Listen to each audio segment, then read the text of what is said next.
Joy Wills, welcome to the Biscuit Blitz. Thank you for having me.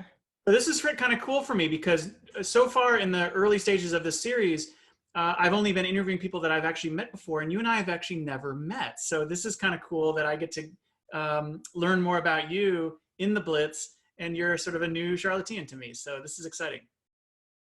That's exciting for me. What an honor. Okay, so here's where we'll start. I'm going to ask you to tell us who you are, how long you've been in Charlotte, and what you do, and then I'll start the 5-minute clock, and we'll dive into other questions. Okay. Well, you said it. My name is Joy Wills. I have been in Charlotte for 4.5 years now.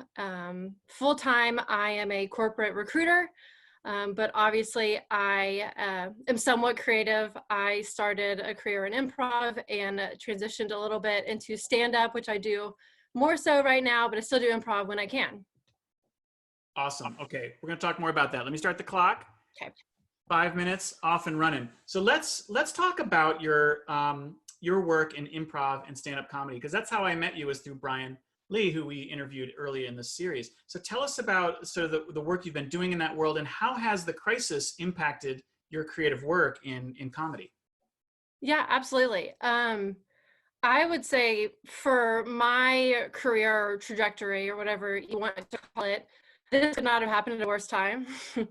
I have not been doing comedy very long, but I really hit a point where I was getting a lot of work in the past 6 months or so. So 2020, I was very, very busy, which I loved. And I think this thing kind of stopped everyone dead in their tracks. So I haven't done a whole lot while I've been in quarantine or shelter, whatever it might be. So have some of your colleagues in improv and stand-up comedy been leveraging technology to put some of their work out in the world? Have you seen any of that, been inspired by any of that, or tried your hand at any of that yourself? Yeah, I've definitely seen a lot of things. I've watched a lot of my friends and peers do things online, supported them. I've gone forth about whether I want to do that, because the internet is a scary, scary place.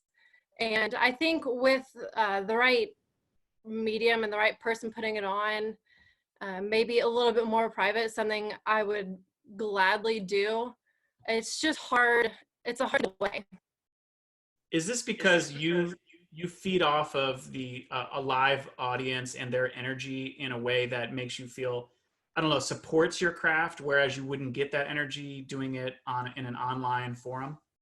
Absolutely. You play off the energy of the crowd in improv and in stand-up, whatever you do. And so not having that, it seems like it could take your energy really quickly. And that's something that I use a lot when I'm going through my set. But I will say something that I love doing and I love honing is sitting in silence.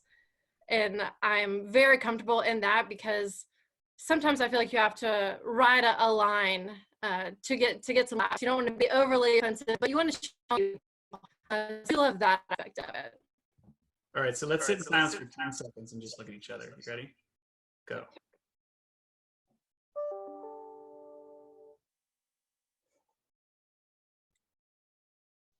I think that feels like 10 seconds. Yeah. So talk to me about, are you finding any comedy inside the tragedy of this crisis? Is there material coming to you that you're going to start using, even if it's just things that you've become aware of in your own life, sheltering in place or something? I don't know. Is there material hiding inside this crisis? I think there definitely is, but you also want to be wary of coming back out of this and everyone having the same 20 jokes about the coronavirus and staying at home and watching Netflix. Like, you have to, like, originality is going to be more important than ever after this thing is over. I couldn't agree more. I think that applies to comedy. I think that it applies to so many things, creative, entrepreneurial, or otherwise. We all have to innovate. We all have to be original. Who's doing work in your circles that you're inspired by, or that you're admiring, that you think we should be paying attention to? I will say Lauren Ansley of the Charlotte comedy scene, stand up primarily. She is the CEO of Really Funny Productions. She's doing a lot of online shows and keeping people engaged. And especially clean comedy, which is great because I know parents are dying for new ways to entertain their children. Blair Nias and Ryan Van Genderen are doing shows, and I'm always watching the Charlotte Comedy Zone when they come in on the weekends. Absolutely. We love the work that they're doing too. All right, in our final 45 seconds, talk to us about how you're staying sane. How are you staying sane? How are you staying connected? Any advice you have for the rest of us? Yeah, I about 2 to 3 weeks into this, I had to take matters into my own hands. So I don't know if this is going to be bad for business here, but I'm not actually in Charlotte right now. Yep. I came back to Memphis, where I'm originally from, to be around family because I was not seeing anyone for days, and that was not. I had to be around my nieces and nephews and family to feel like I was normal again. That makes total sense. I miss being around family as well. And we can't wait to welcome you back with open arms when things start lifting and some normalcy starts coming back. And we can't wait to see you back on some Charlotte stages soon. So hurry up, Joy. Let's get Yes, back to some normalcy. thank you so much. I can't wait.